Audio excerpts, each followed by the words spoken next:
This is Centered, where faith meets everyday life. Our hope is to invite you into a better story, a story where you're made new through Jesus, living with God-given purpose, and experiencing peace, joy, and freedom. Together, we'll explore what it means to keep Jesus at the center of where we live, work, and play, bringing beauty, meaning, and renewal to every part of our lives. Thank you for joining us. Here are your hosts, David and Ben. Well, welcome to the Centered podcast where faith meets everyday life. Now, David, I don't know if you know this. We're 3 episodes in. Yeah. Guess how many views we've had, views and listens. Views and listens. Not Facebook, but YouTube and the podcast platforms. Okay. Is it, I'm going to guess 200. 200 is a really good guess. 3 episodes in, 200 would be great. Yep. Not 200. No, it's 330. Whoa. Yeah. It exceeded my expectations. It did. Wow. Yeah. Dude, I think that's good. I'm quite pleased. Yeah. Yeah. Now the real key will be like, does that number go up or down? Can we keep them? Yeah. Like we got ratings. Yeah. We got ratings to fulfill, man. We got to keep them up. No, our we'll keep those producer will drop us if we don't. Hey, our producers are like, our producer and engineer, they're squirrely today. I don't know what's going on with them. I don't know what. Yeah. What is it? Is it like, spring break? Like, what do you think? It could be. The office was quiet last week, and maybe they. That's what it is. Yeah. Now they're all amped up. Yeah, they're all amped up. Well, spring is springing. Spring is springing. I don't like saying in March in Colorado that spring has sprung. It hasn't. Yeah. It's going to de-spring. Yeah. We know, like some snowstorms, something's going to happen. My weather frustrations are well documented, but it's springing. Yeah. Today's nice. I like that. I'm stoked. Makes me happy. Well, we have maybe our audience doesn't know, but we have Courtney. She's producing this podcast. Yep. Putting it all together. C-dubs. And C-dubs, is that what we call her? Oh, yeah, Courtney Whitlow. Courtney Whitlow. She's doing a great job. She is. This is where if I had one of those buttons with like claps or applause, I would like. Yeah, I like it. And then we have Tanner, who's like our engineer. Yeah. Who's all things technical and engineering. Yeah. So the crowd goes thankful wild for them. So if you see them, give them a shout out. All you 330 people who are watching this pod, thank you. And thank the people that make it happen. Yeah, for sure. That's all I had to say. It's great. Yeah. We love them and we're grateful. Totally. Today, we're talking about leisure and hobbies. Yeah.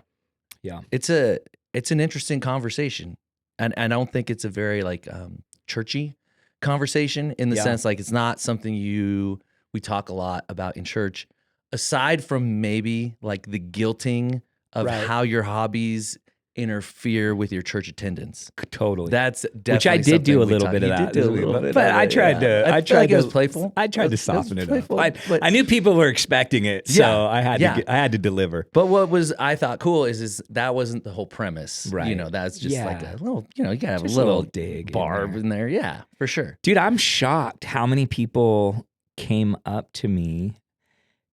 First of all, it was, spring break. I took a bunch of time off this week. It was like the least prepared sermon that I've had since I've been here, which is funny. Yeah, which is funny on it. We had friends in town and everything.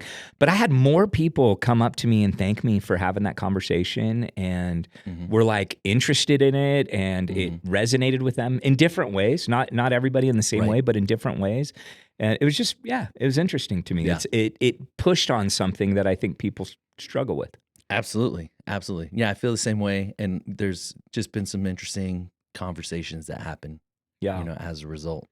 So I'm looking forward to today's conversation. Totally. And we always, this is our 4th episode here. We always we can say that start with the cutting room floor. What didn't make it into the sermon? Maybe you ran out of time because your timer wasn't going, and I'm texting you. You got 10 minutes. Dude, that was funny because I'd normally have my iPad on airplane mode, and for whatever reason, I forgot that it was on airplane mode. And I didn't think it would get to you, but I was like, I'm going to just shoot it anyways. Maybe he'll see it. Yeah, no, it did. It did. It was great. I was really, really thankful for that. I think a couple things that I would have loved to flesh out more that I touched on is, dude, just the general idea of compartmentalizing our faith. And there's a pattern in the Old Testament when the Israelites are building the temple and, they're setting up the priesthood. But one of the refrains of the temple is going in and out. So going in and out of the presence of God. And it's part of the consequences of sin, or the brokenness of humanity, right? Our sin can't touch the holiness of God. And so the way they had to relate to God was this in and out relationship.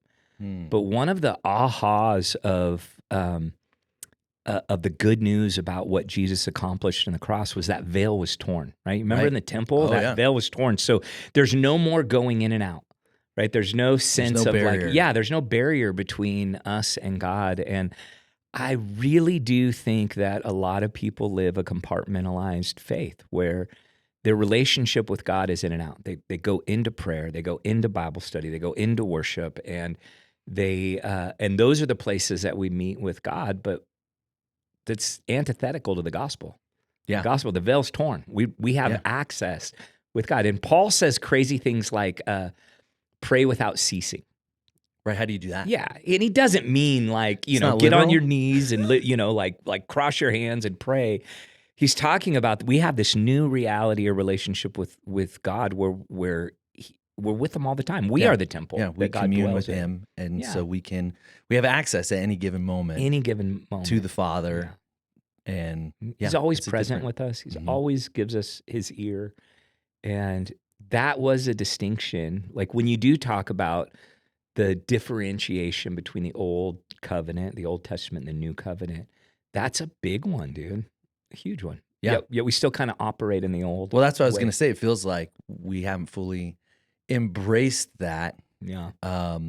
It is really easy to be like, well, these are my like faith things, and then like here's the rest of my life. And we compartmentalize beyond that. Like it's like work is a bucket, family's a bucket, our recreation, our hobbies is a bucket, and so we have all these like separate, distinct buckets. And a lot of times there's not really any overlap between the two or between the different groups. And I don't know what that is, but it seems to be a pretty common like way to operate. Yeah. Yeah. I don't really know what that is either, other than the fact it has to be our impression of God, like what comes to mind when we think about God is like, man, God cares about these things, doesn't care about these things. He's present in these things. He's not present in these things. And I think too, like if I were to reflect back, there were like awe and reverence were things that were really instilled in me growing up. Especially the reverence component. Yeah. And so like, the question you asked, like, does your God laugh? Like growing up, that was not the God that was presented to me. Not in a like God's this like, the angry, not intentionally. No. Yeah.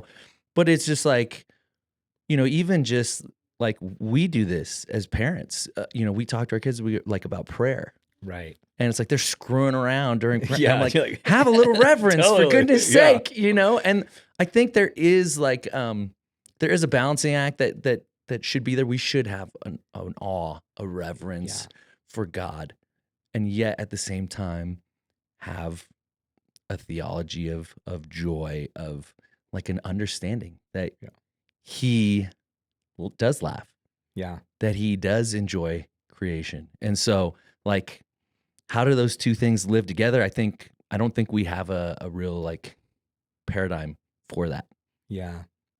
Yeah, absolutely. I was just thinking about you were just telling me a story about someone who like inappropriately laughs at the wrong time. Do you know what I mean? And like, and I think there's truth where there's appropriate context for certain things, but God is just as much as in present in our laughter as he is in our tears. And he's just as much present. And I'm even going to go as far to say he's just as much present in our unbelief as our strong belief. And he's just as much present as our sincerity as he is in our cynicism. You know, and we we're the ones that move in and out. He doesn't. And I think that's where the disconnect comes from. And and really, which goes to my second piece, which I wasn't even able to get to, which is how do we become, people of joy or people who enjoy God? Like, how do we become that? And, and one is I was going to start out with a confession of being like, man, it's been a struggle for my own personal walk. Like it's not something, I think you and I were talking the other day about Bob Goff, like annoys the mess out of me because he's like a caricature of joy. And I think we talked about it on here. But like, I want more of that in my life. I want my kids to not be afraid to be silly. Yeah. Even before God. Yeah. And I was thinking about David dancing, very undignified. with this, very undignified, and his robe flung open, and I'm, there were undergarments, and I don't think he was like buck naked. Right, I don't think that was a thing, but for a king, it was inappropriate. Oh, for sure. Right? And David was actually a reflection of God's chosen leader, and he was a man after God's own heart. And the fact that he did that, and it offended everybody else. Right. Everybody else, you know what I mean? His wife is like, what are you doing? Totally. Like, what's wrong with you? But God delighted in that. And that was a genuine, honest expression of who God is. And I wonder, and here's like where sometimes I think like the charismatics have it like dialed in, when like during worship, they dance, they move, they, like even, I would make fun of the flag flyers, what I mean? Yeah. Like they would dance around and I'm like, what, and what if all they were doing is just delighting in God? What if that was their only expression? I think it's beautiful. As long as you don't bring a tambourine.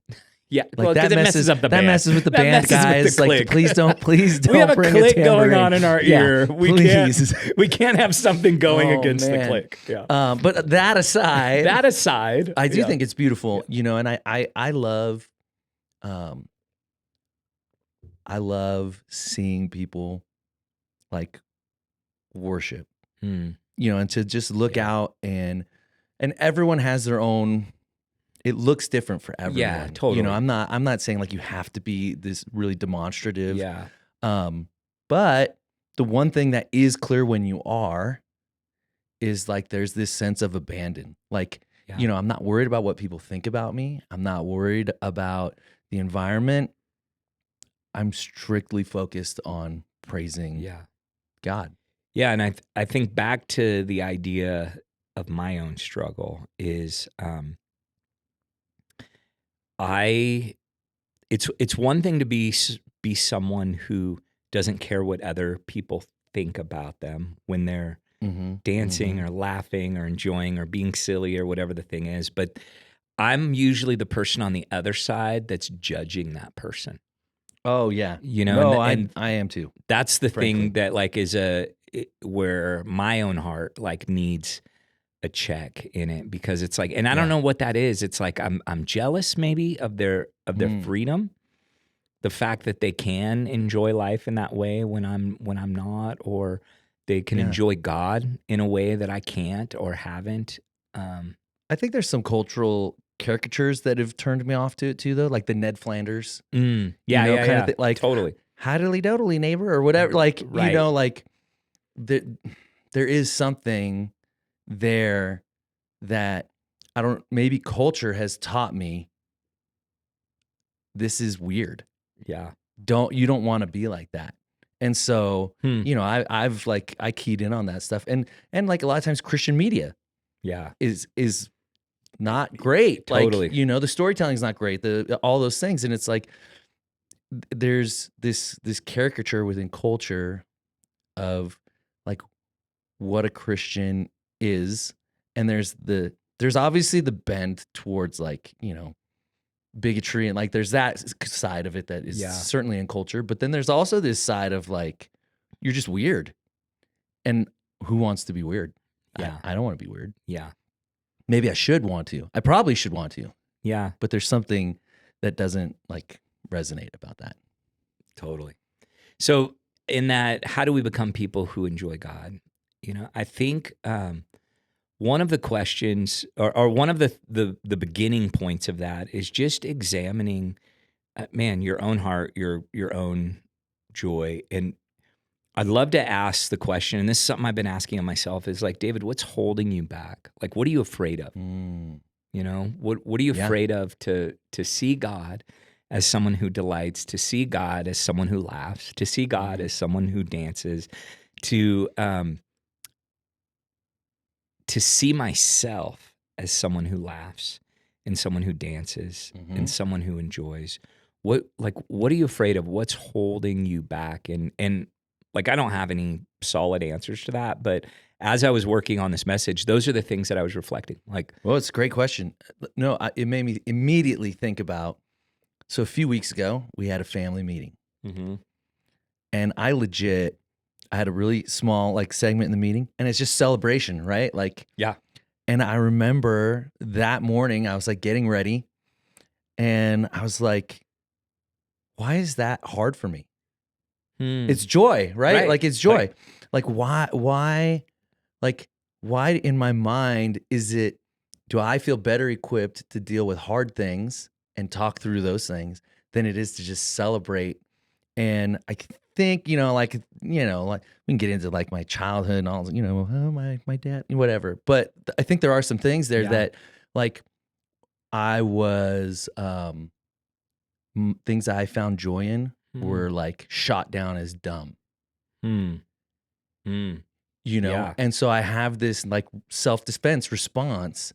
Like, I don't want to like put out there something I'm really excited about or love, because somebody might say, well, that's stupid. Yeah. Or you shouldn't be excited about Right. that. Or what? Right. Yeah. So I almost wonder like how that creeps into, or if that creeps in, and we're all different. But I think for me, that is part of the equation. It's like, oh, no, there's something about me that is a bit like nervous to share things I'm excited about or to share my joy with others, because somebody might say that's dumb. Yeah. Yeah. The second piece to this puzzle is realizing or recognizing that we have a tendency or propensity to look for or find brokenness. And we think, and this is a big one, we think brokenness is the most defining characteristic in the world or in others. And like, man, if you've ever worked with like a drug addict, and their addiction's obvious, and they're working through it, they're still struggling with it. Sometimes, like, I remember going through seasons where I had to learn how to celebrate the small victories and not allowing the addiction to be the ultimate defining characteristic of that person's life, like whether it was just someone taking, like, person got a job.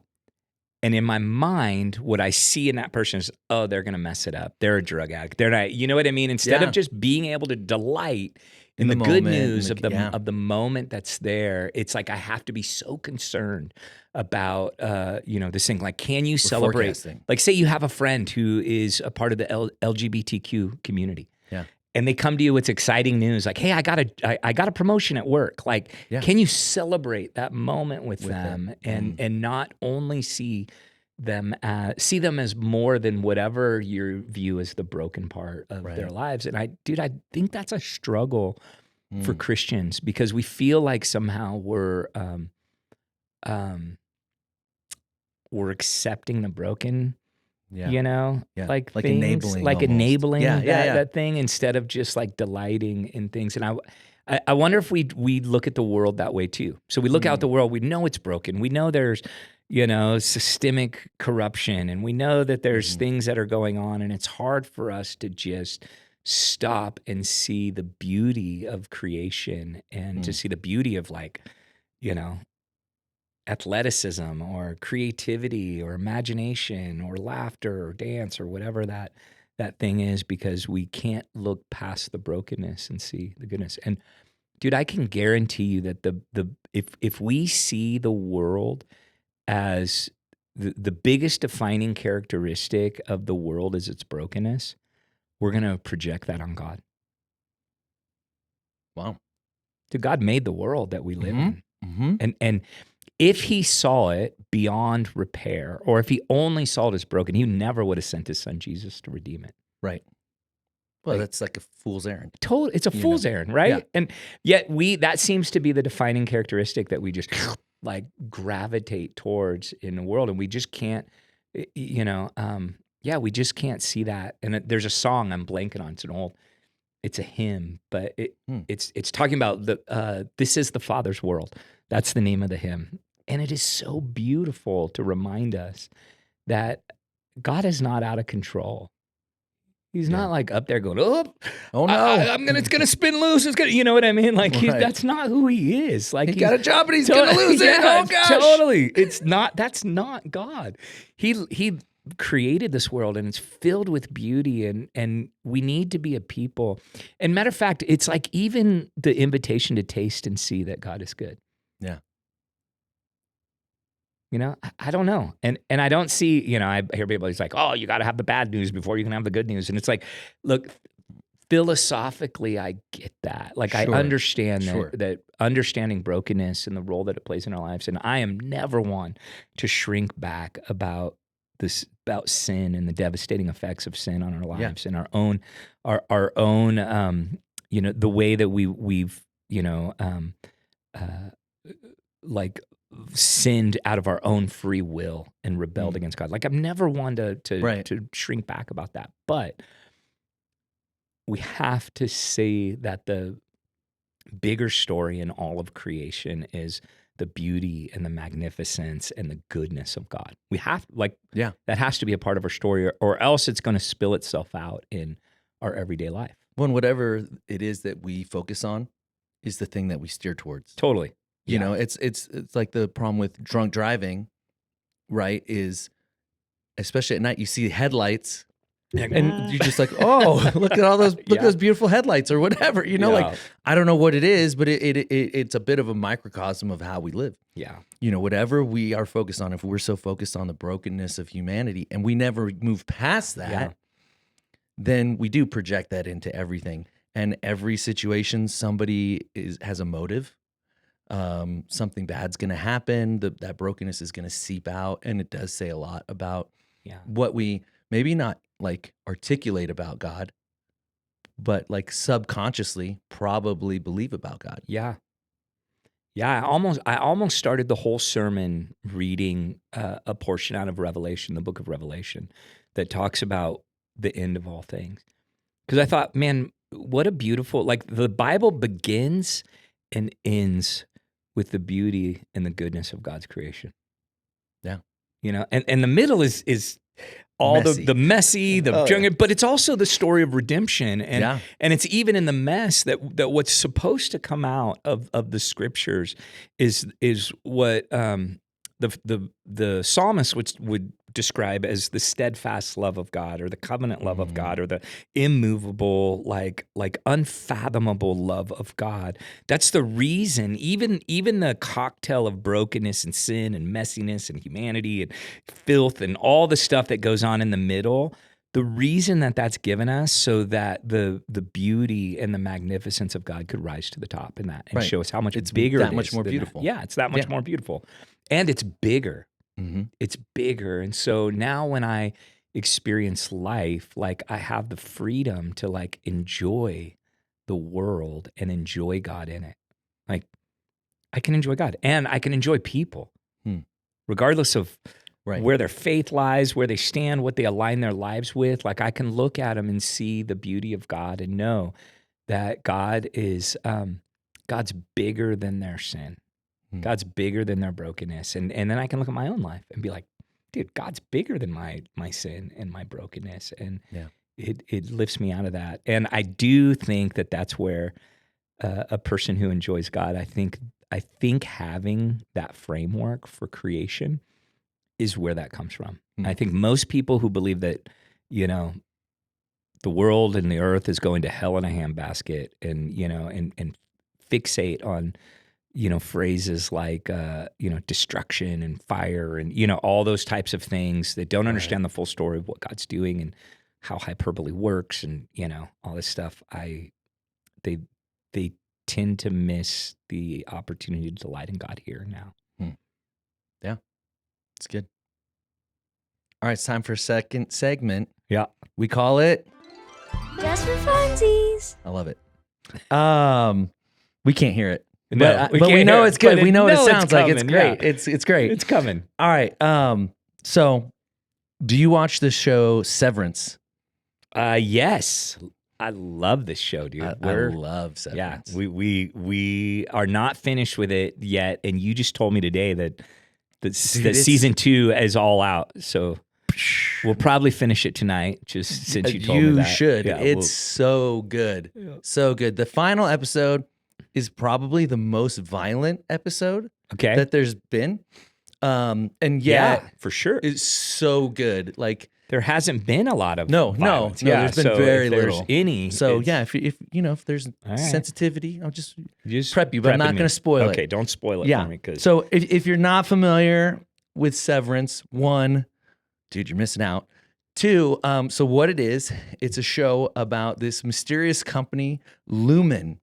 And they, what they do is, which that should be the first clue, right there. It's very mysterious. Yeah. I don't know. They implant a chip right into your brain, and so what happens is there's this separation of consciousness when you go to work. So you have your innie who goes to work, and they're performing all the work functions all the while. Completely unaware of the life you have outside of work. Right. So they don't know like you're married, their mortgage. Kids? They don't know what bills they have due, if they have any debt. They don't know if they have a disease that is medical. They don't know anything about their outie life. No, which is fascinating. It's crazy. Yeah. And then you've got the outie, who's the person, really. Yeah. Like the main person. But what they're doing is they're able to separate their work experience. So they just come home tired, but they didn't have to work all day because they had no consciousness of the work that they were doing. Yeah. So I thought it just kind of fit in to the conversation that we're having here. And so, 2 questions really. Okay. 1, do you see the appeal of a severed life? And then maybe more importantly, do you ever feel like you're living a severed life? I mean, I do see the appeal of it. Mm-hmm. Like, there have been moments in my life that I wish I have severed memories or severed, you know what I mean? Like, I had no consciousness that ever happened because those things can hinder you. They really can get in the way, and especially if you're not willing to put in the work, to find healing from stuff and acknowledge how your past experiences shape your present and who you are and all that. And so, but yeah, dude, I totally think that. I don't know about the work thing though. Like, would you sever something else? I'm like I just said. Like, there's some people who do there's seasons of my life that I wish I could sever from. Relationships that I've had. Yes. Or, you know what I mean? Which is kind of like the total. And there's components of that in the show, but I'm not going to spoil. Don't spoil it for people. But yeah. But there is that reality that I do, but man, a huge reason that I work is for like my family. You know what I mean? So the quality of my work, the consistency of my work, and all of that.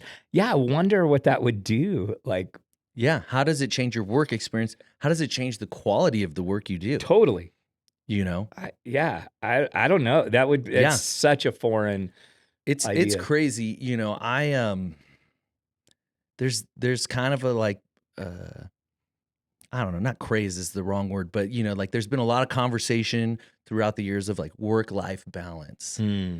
like that's because we can't sever ourselves. Right. How do we create balance? And I don't know if this is like specific to ministry or if this is, broadly applicable, but in my world, I have found there is no work-life balance. It tends to flow in seasons. There's crazy busy seasons that you have to throw yourself into your work. Yeah. And then there's seasons of rest and seasons that kind of slow down and you're able to, recharge and, shift your focus to family or whatever those things are. But in my world, this I think is kind of unique to ministry. Many of my best, closest relationships are people that are related to the church. Yeah, which is your job. Which is my job. Yeah. So like there is no, like Severance wouldn't work for me. Oh, could you imagine? Dude, could you imagine us being severed from our... Right. That would be crazy. What would my friendships look like with the people who I also serve with and work with? It doesn't work for me. But I can look back on working in the corporate world and I can definitely see how that was a grind. I would not have minded having no consciousness. Yeah. There were some hard days. There were some hard moments in the workplace that have you seen just Office Space? Oh yeah. Space. Oh yeah. Yeah. Just want to take that copier out into a field and yeah, that's what if I had a job like that, then maybe Severance would be like, please do this. Please. But, I'm gonna need you to come in on Saturday. I can't imagine that. But it is an interesting concept, and I'm excited to see how it ends. Yeah. Oh, and you should be. It's great. It's great. You guys need to watch it. You need to watch it. All right. So, third segment, just a little bit of reaction. Some things that stood out to me in the message. One, I thought it was catchy because it's alliteration, and preacher can always appreciate someone else's alliteration. But duty versus delight. Yeah. And just the whole concept of, first, like, that you pointed out that God delights in us, and so I was thinking about the chosen, and, I think we've already kind of said like Christian media scares us and like, I don't know if it's, going to be great. And so I was scared about the chosen, to be honest, and really skeptical. I haven't watched it yet. It is great. And here's what I love about it though, is the way that it depicts Jesus. Yeah. And you can see how he delights in his creation all throughout the show. Yeah. He has this interaction he meets these children and he's not dismissive of them as, culturally would have been the norm. Totally. Yeah. No, he like spends a day with them. He teaches them. He shares a meal with them. He's laughing with them, or there's the wedding, Jesus turns the water into wine and they show you he's participating in the wedding. He's dancing. He's laughing. He's telling jokes. Wow. He's enjoying his creation, which are the people. And so, if there's anything that I really love about The Chosen, it is the way that they just show Jesus as someone who does I don't know, the guy who plays Jesus, Jonathan Romy, I'm not sure how you pronounce his name, but I don't know what it is, kind eyes, I don't know, like something, but he does a really brilliant job of showing that. And so what really, the way I was thinking about this is like, okay, so if Jesus is the picture of like perfect man, like he is the model for all of humanity, and he's that model not only because he came, God incarnate, lived a perfect life, like that's part of it, but if you go back even further, really he's the model because we're created in his image. And if we're created in God's image and he delights in creation, doesn't it stand to reason that we are made to delight in creation as well? Yeah. And so I loved that because it just gave me like a pathway to delight. And then what really kind of stands out for like the Christian experience, and I think think you tapped into this really well, is I think most of us do lean into duty. Mm-hmm. I read my Bible because somebody told me that's what good Christians do. I pray because I've been told you got to pray. Like that's part of the Christian life and the Christian experience, and we do these things because we're supposed to. And if I had a nickel for every conversation I had with somebody who's like, man, I read the Bible and I just I don't even know what I'm reading. I don't enjoy it. I don't that's not how it's supposed to be. Right.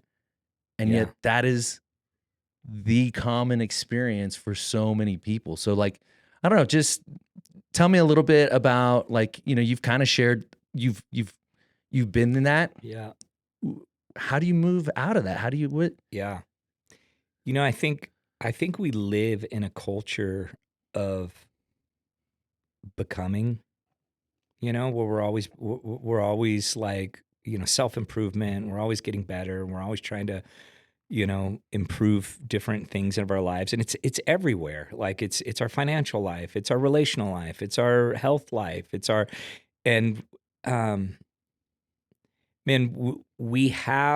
do not have a culture that just embraces the authentic self. You know what I mean? No. Well, social media doesn't help that either. We put the best version of ourselves out there. And I do believe that, Jesus wants to bring us on a journey where we're progressively being freed from the grip of sin in our lives. And we're learning how to live relationally with God and each other and ourselves and the world that we live in. And so there is this journey that we're going on where we're transforming from one degree of glory to the next. And there is a reality where we have to give ourselves over to that transformation process. So there is a becoming. Yeah, there is a becoming. I don't want to negate that at all. But man, I think we're looking for shortcuts and quick fixes to things that are only going to actually become whole when we become honest with ourselves of who we really are. And I know that's that's not an easy, I know your answer is just a lot. Yeah, your answer is just hey, what do we do? And it's just we have to learn how to be okay with where we're at in the journey right now. There's all kinds of things in my own character, my own faith life and journey, and my own relational lives. And, there's things that I want to repair and grow in my lives. But if I'm always looking to the next thing, I'm never present in this thing. And I think we need permission to just be okay not being okay. Yeah. God's got you. He's in that. I think the second thing is for real growth, real spiritual growth, where we become a whole person, is only happens when we go on a journey with Jesus, not on our own. Yeah, that's vital, right? Vital, and I think we try to go on our own, and that's going in and out again. I'm going to go do this and then come back to Jesus. I'm going to go do this and come back to Jesus. Get cleaned up and then come to church. Yeah. Get cleaned up, then go to God. Right. As opposed to saying, God, I'm unclean. I am a mess. This is who I am. Yeah. And the only way to be made whole, the only way to be made clean, made new, is you. Yeah. That's a hard thing in our culture. I think another hard thing in our culture is, and I talked a little bit about Jesus. The good news about Jesus is not the fact that he just takes away the guilt of our sin, but he gives us himself, first and foremost, the Holy Spirit that dwells in us. Mm-hmm. But he also gives us his righteousness. And man, the gospel, we don't talk about a lot about that. And most of the Christian journey is learning to live into what's already true of you. Already loved, already forgiven, already made clean, already righteous, already whatever that thing, already freed from the grip of sin in my life. I'm already healed. I'm already and it's learning how to live into those realities, and it's foreign because it's not like the world. The world doesn't operate that way. Yeah. Right. We're having to live into something that's not true of us yet and obtain something that we don't have yet. And so everything that we do is like, climbing a mountain to try to get to the top of the peak, where we don't know how to, it's like we're already there. We don't have to climb anything. Like, we need to open ourselves up to God. And 1 John has a passage that says, I'll butcher it. It's paraphrased, but it says, walk in the light where Jesus is, and you'll be cleansed from all unrighteousness. And then it says, and then you'll have fellowship with others. So it connects a relationship to ourselves. It's talking about honesty, walking in the light. He's not talking about doing good or bad. He's talking about walking in truth. He's talking about being honest about what the condition. The whole context is don't act as if you don't have sin, because when you do, you're actually calling God a liar. Right. So that's the whole context. So he's saying, be true to yourself, like just be honest, walk in the light, be open with what's really going on in your life. And when you do that, Jesus will move into those places and begin to heal us from those things. And when we experience that healing, we'll begin to relate to others in a way that's honoring and good and fruitful and all of that. And I mean, it's almost like you I've used this analogy before, but you can't give what you don't have. Right. So if you haven't experienced love, like real, like true love in Jesus, you cannot offer that to someone because you don't have it. It's like me saying, well, I can't give you $20. I don't have $20. Yeah. But the path to that is through this honesty, this, willingness to just be real before God and say, yeah, I'm broken and I need you. And that's where Jesus makes you whole, gives you that kind of love. Yeah. And now you're operating in relationship with others from a place of wholeness, from a place of love. Yeah. But you can't do that if you don't have that. Correct. Yeah. And there is a reality that, I do think people view God as like a disappointed dad or a bummed out boss or whatever. Like I just, and I know, man, I see it, I hear it in people when they talk, about their own brokenness and sin and areas that they need to grow, that there is this like low grade disappointment that runs in the background of God's heart towards us. And there's nothing further from the truth. And the Bible even actually says that God already knows. Like he already knows. He knows what we're going to do 3 weeks from now. He knows the decisions we're going to make a year from now. He knows where we're going to blow it. He knows where we're going to do good. He knows all of it. And so he's not like sitting in the background just like disappointed that we should have made a different choice. Like, well, disappointment, doesn't that kind of infer surprise? Right. It does.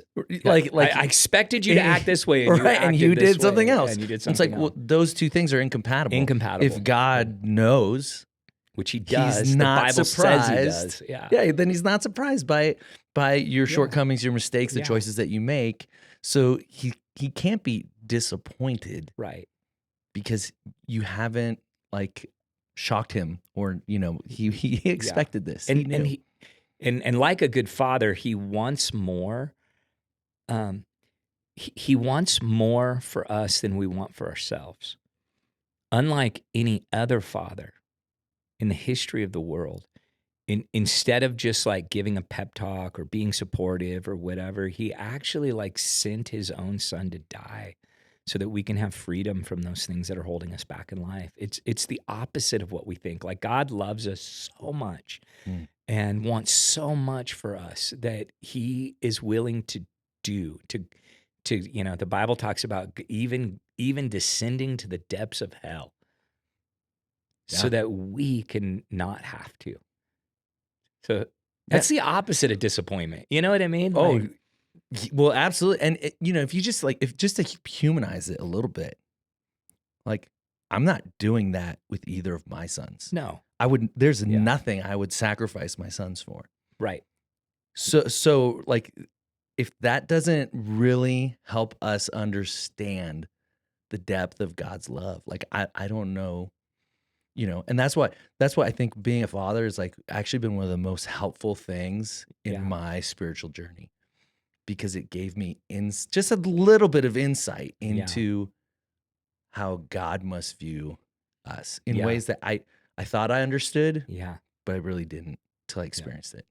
And I think that's one of the things that I think the Puritan movement hurt us in. And I love the Puritans. I love their theology, doctrine, the ways they understand Scripture. But they were pretty serious, stoic people. And I think we've adopted some of that, and it makes sense, man. They came out of that Reformation movement. People were dying for the faith. It was a serious time and a serious season, and there was stoicism that had to exist in order to move the Christian faith forward in the world. But even when God brought Israel together, one of the ways that He wanted them to worship Him was by holding these 4 festivals every year. Right. And these were like weeks-long parties, celebrations of food and drink and dancing and song and all of these things that he wanted the people to bodily experience the joy of the kingdom of God. Yeah. To bodily experience that, to like actually feel what it feels like to have joy in their heart as a reflection of the goodness of God and what the kingdom is like. And we don't do that well. Like we don't party well as believers. We're a little prude, a little, it's duty. Just, it goes back to back to duty and reverence. Right. And so that was the first thing. Second thought that I had is, this is not your words, this is mine. Basically, like what I got is like leisure isn't a productivity hack. Huh. I think what you said is we need to reorient from the idea of like rest and leisure being useful to beautiful. Yeah. And the idea that we're not created to work for rest, but from rest. And so, it's not this like rest isn't the pathway to productive work life. It's actually the place where something beautiful happens within us, where our souls are renewed, restored, there's vibrancy there, there's life. And so a few years back, I read a like highly philosophical book by Josef Pieper, not Piper, different guy. Pieper. And the book was called Leisure, and he makes like a really bold argument basically that leisure must be free from utility. And he basically says that there's no use case, in leisure, and that's the point. Leisure is just to be leisure. So here's a quote from him. He says, "Therefore, leisure does not exist for the sake of work, however much strength it may give a man to work. The point of leisure is not to be a restorative, a pick-me-up, whether mental or physical. And though it gives new strength mentally and physically and spiritually too, that is not the point." And so essentially what he's saying is like modern thinking tends to reduce leisure to time off, to recovery, but in reality, it's like where the soul breathes. And it needs to be completely free of like utilitarianism. Yeah. And that's like, that is not our world. No. Not even close. No, not even close. There's so my favorite movie is The Secret Life of Walter Mitty. And if you haven't seen it, I haven't seen it. Oh man, it honestly, it's my favorite movie ever. I watch it at least once every year. When I traveled a lot, it was my on the plane movie, and so inspirational. But O'Connell's this journalist, famous. He's like on the cover of Time magazine and gets all these like shots. And there's this mysterious ghost cat that he's hunting for, and it only comes out like once or twice a year. There's like nobody has ever caught this ghost cat. It's a snow leopard basically that hadn't been seen by anyone. And anyways, it's long journey, and he gets on. And if you haven't seen this movie, it's like 25 years old. So is he the photographer? Yeah, he's a photographer. Yeah. I think I have seen the movie actually. Dude, and there's a scene where he finally gets a sight of this ghost cat, and he doesn't take the picture. And he has this line, and he says, beauty doesn't demand attention. And I get this, man, I think we are at our most purest form of humanity when we're just being. Like a tree isn't trying to become something else. It's not trying to bloom. It's not trying to, it just is a rock. It's not that it's a sunset. It's just being what it is. And that's okay.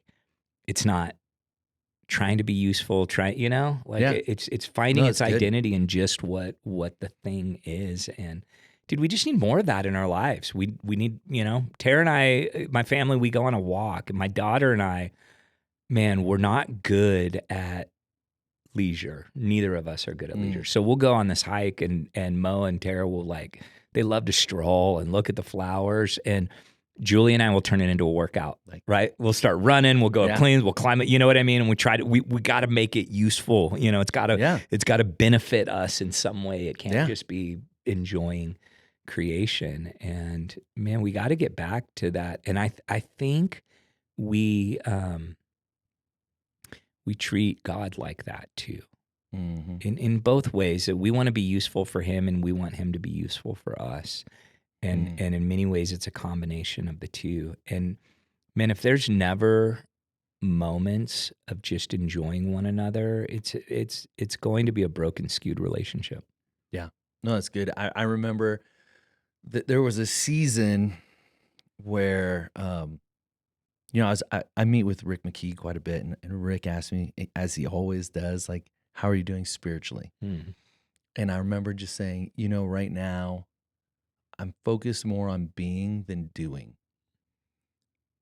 And what I meant by that was I didn't have a regular, I'm going to read my Bible from this time to this time. I all the routines and rhythms were kind of out the window. And I just wanted to be the kind of person that Jesus has created me to be. Yeah. And I don't know that I was successful. I don't know that I'm doing that, but there was this sense of I need to stop trying to earn God's favor through this list of doing things. Yeah. And just be with him. And so what does that mean? It is the pray continually, right? It's not that I'm on my knees all day. It's just pray from 7 to 7:15. You know what I mean? Yeah, and it's definitely not that. It's just really no, it's these just in the middle of the day, just recognizing who God is in a moment. And if it's that I need him, then I need him. If it's that I'm thanking him, then I thank him. And but just trying to have a posture of I want to be the person he's created me to be, and be less focused on the productivity of being a Christ follower. Yeah. I think that's important. I think disruptive rhythms like that, really help us to get to the heart of what's going on inside of us. And I think so.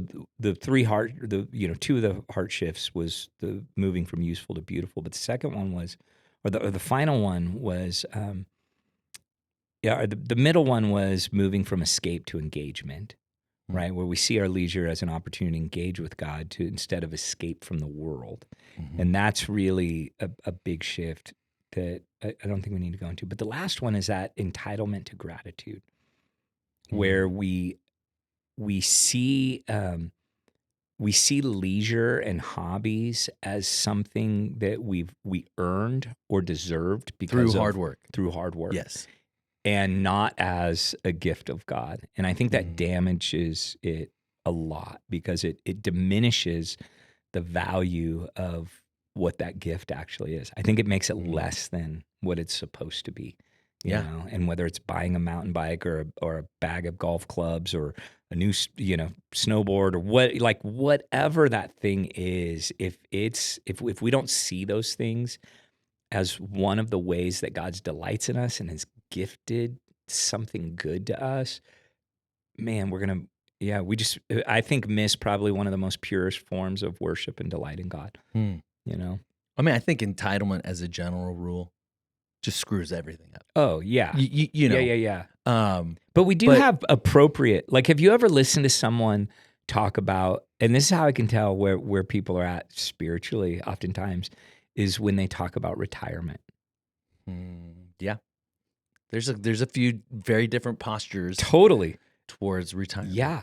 And it is, man, it's hilarious. I don't throw shade. I don't like, people are in process and growing. I smile and celebrate with people when, their retirement plans or whatever, come into fruition. But it's just funny, man, that we have this mentality of earning and deserving instead of gifts and gratitudes. And that helps, that shapes the way we see God in our faith. We live in a really commodified society. Mm-hmm.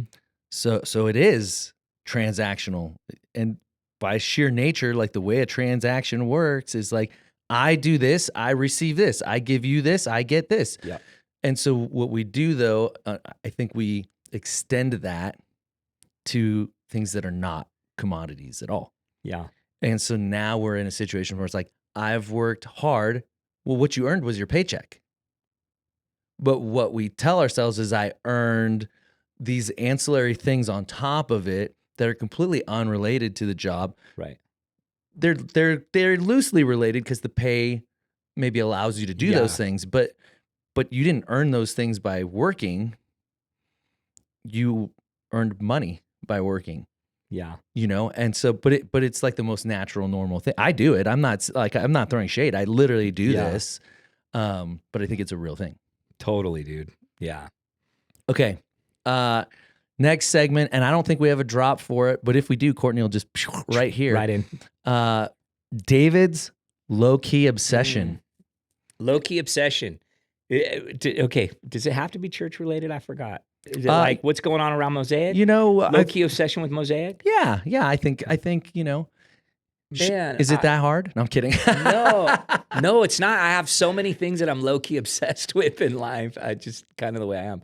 But man, I am low-key obsessed with the Holy Spirit right now. And I've trying to open my life up to his leading and guiding and trying to really figure out what it looks like to not walk by the flesh. I know you staff's heard me talk about this a lot. And, we're wrestling through some of these things too as a lead team. And like, what does it really look like to be a people who are keeping in step with the Holy Spirit and not walking by the flesh? Paul was obsessed with this idea of the difference between living out of the flesh and living out of the Spirit. And I'm low-key obsessed with this idea and excited about doing it. And man,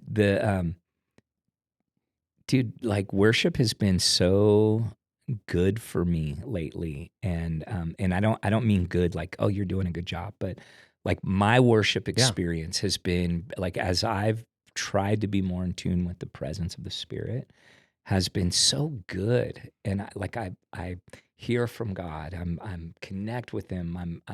I feel His presence.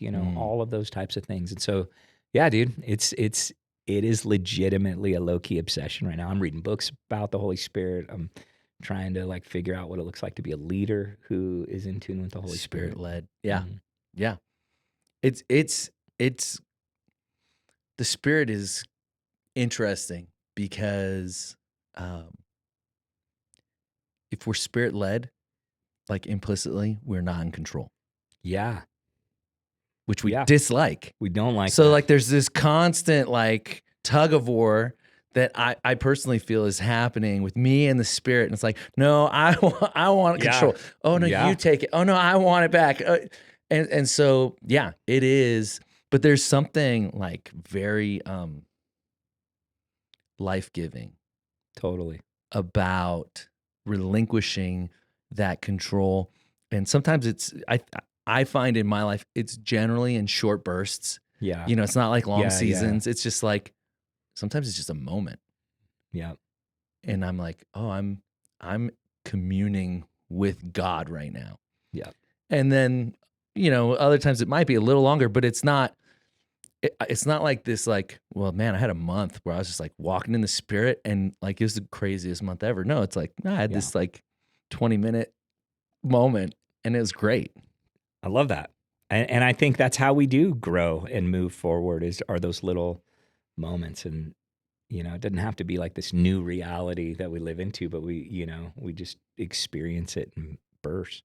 But I see it everywhere now. I read the Bible and I can't not. It's like when you buy a new car and you never saw one, that car on your road, but now you see the one model or whatever. They're everywhere. That's how I feel right now with the Holy Spirit. Is like I'm reading the Bible and it's like everything is just popping out. So it's cool, man. Nice. It's cool. Love it. Really good. And dude, you are doing a good job leading us in worship. Oh, there's. I didn't mean to. I hope I didn't say that dismissively. I was offended. I was trying to be like, that's not what I'm talking about. I'm not saying you're doing a good job. To be clear, no, you are doing a good job. And dude, we've had some really great. Man, I feel like these last 4 weeks in particular, 4 or 5 weeks have just been really sweet, dude. We've had some really sweet moments of worship, and I'm excited to exploring what that is.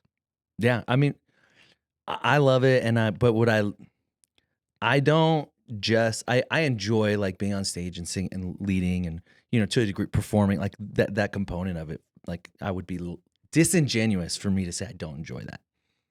But what I really love is the engagement, and seeing people and hearing people respond to that, because I know it's not me. I'm just facilitating something that I want for you. Because I know it's important for me, and so But there must be I mean, I do think that as leaders, God, it spills out what God's doing in us. And so there has to be some stuff that God's doing in you right now that that's spilling out in your worship. I think it's like two things have been kind of markers right now, joy, not just because of the message this week, but just joy and gratitude, and they're in my mind inextricably linked. Totally. Yeah. But and that is not to imply that everything in my life is great. Right. No, I know you got some stuff. We have going real on. things because we're people, we're humans. You do too. We all do. We all do. Yeah. And so, but to look at life through the lens of gratitude has transformed my life, and it was a long process. And so now I'm there's been a few moments, and it's hard to do this on stage, but a few moments where I'm experiencing joy and gratitude while I'm leading, and you're doing 5 things at once. You're playing guitar, you're singing, you're trying to make sure everyone's on the same page. You're trying to think about do I need to say something between this song and this song? You're doing all those things at once, and it can be stressful, but you can also just experience that joy and gratitude in the midst of it. And when I can do that, that's game changing for me, and I think for everyone. Yeah, it's cool. You're Jeff, guitar player, this weekend came up to me after the service, and he was just like, "Dude, I experienced what you were talking about." He's like, "I just let go and delighted in God, and I was playing, and dude, he ripped it. Yeah. He played great." I thought that was really cool. That he had a genuine in the moment response to the message. Yeah, and I don't think that was unique to him. I think a lot of us did, and I know I did too. Just in the midst of we're singing about the goodness of God. I'm like, man, it's right there. Yeah, it's delight in him. Yeah, that's cool. Good. All right, we probably should wrap up. We're getting close to the end. So, quick hit. Yep. Real life. I know we've talked a lot about what this looks like in real life, but any parting wisdom on how we do this in real life? Yeah, man. Don't be an ascetic. That's a fancy word. That's wow, ascetic. A lot of our Christian view comes from Greek mythology more than it actually does from like ancient Hebrew theology. Oh yeah. So man, the material things of this world matter. My body matters. My enjoyment of the world matters. The earth matters. Creation matters, and God delights in all of it. And so, man, the Greeks were trying to transcend their bodily form. Mm-hmm. It's all about thinking and ideas and all of that. And just learn to be present in your body, man. Like, yeah, enjoy it. Embody your life. Be fully present in your life and enjoy it. And if there's a lot of movement, like I love being on the tennis court, and I'm starting to be more aware of my body and the way that it moves, and thank God for the ways it can move, but I also want people to so I'm bearing the image of God when I'm athletic, but also when you're creative, just take notice of like when you're crocheting or sewing or building something or in your shop or woodworking or whatever that thing is, that you're bearing the image of God when you're doing those things, like we're living out God's imagination in our activity and when we're doing something. And what makes it beautiful is we're not earning in it. So we're not earning our identity. We're not earning our paycheck. We're not, we're just enjoying. We're not earning our, steps on our Apple Watch, right? Like we're just enjoying it. And so do things in life that you are not earning, that you're just enjoying. Like that's one of the big keys, man. If you have, dude, if you're out on a hike and you have the urge to see that beautiful landscape and use it as a photo op for your Instagram page, put your phone away. Just walk away from it. Yeah. Just let it be. Well, and I would even add to it, and while you're doing it, don't disconnect it from God. Yeah. Because I think a lot of times we do just kind of if we're doing the thing apart from God, then we're just doing the thing for us. Yeah. It changes our leisure from an act of worship to it is still an act of worship, but it's self-worship. Yeah, totally. And so, I think, yes, we do things that we're not earning anything, but we recognize almost really intentionally, consider that God is a part of this. Yeah, let God be a part of it. And He's the one who gifted me this opportunity. Totally. It's huge. Yeah, it's big. Man, if we just, that's it.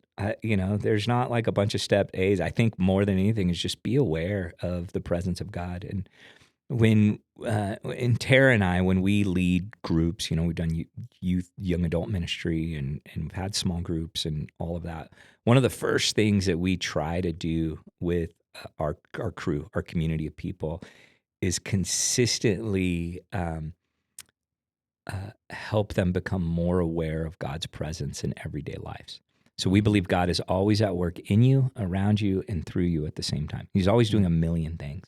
And we catch maybe 2 or 3 of them a month. Right. You know what I mean? That's crazy. But if we can increase people's awareness of the presence of God and the activity of God and the everyday stuff of life, we feel like we're making good disciples. That's Tara and I's thing. So that's always if you great. come to our house for a small group, we're going to have conversations that get us thinking about the presence of God in our everyday life. And so I think this is one of those, where's God in your whatever that hobby is. Thanks. Yeah. All right. So next week, what are we talking about? Man, we're talking about family. And family. We have our beloved Pastor Paul is going to be teaching us next week. So I'm excited about that. And I actually don't know what direction he's going to go in, but I do know that we can do the same thing with any of these things as we do with family. That family can become an idol. Right, that we worship and we do it, or it can become a beautiful place to meet and interact with God. And Paul's a great person to have that conversation. Totally, because he has a great family. He has a great family. Yeah. I love his family. So. Which is what I told him. I was like, dude, the reason I'd selected this for you is because you're a way better parent than I am. And so you're a way better dad, husband, all of that. And so he laughed. And what he doesn't know is I wasn't kidding. Well, he's great. I'm not willing to make that distinction of like you don't who's know. better. Yeah. It's not. This is what I tell my boys all. It's not a competition, David. It's not a competition. I know I'm highly competitive, so it's hard to wrap my head around that. But it's going to be good. It's going to be good. It's going to be good. Yeah. Well, hey, thank you for joining us today. Man, please do remember to subscribe to the podcast. Some of you are like, I've had a number of people go, "Oh, we have a podcast." Oh. And so subscribe. So subscribe and share it. Yeah. Share it with your friends. Share it with people who are a part of Mosaic. Share it with people who are not a part of Mosaic, because we really do believe that this is stuff that transcends Mosaic. This is how like faith interacts with our everyday life, and that's important for everyone. Totally. And so, thanks. Thank you. Thanks, Ben. Thank you. Thanks for listening to Centered. Be sure to subscribe, leave a review, and share this episode with a friend. You can listen to Centered on your favorite podcast platform or watch on YouTube. To learn more about Mosaic or connect further, visit us online at welcometomosaic.com. See you next week.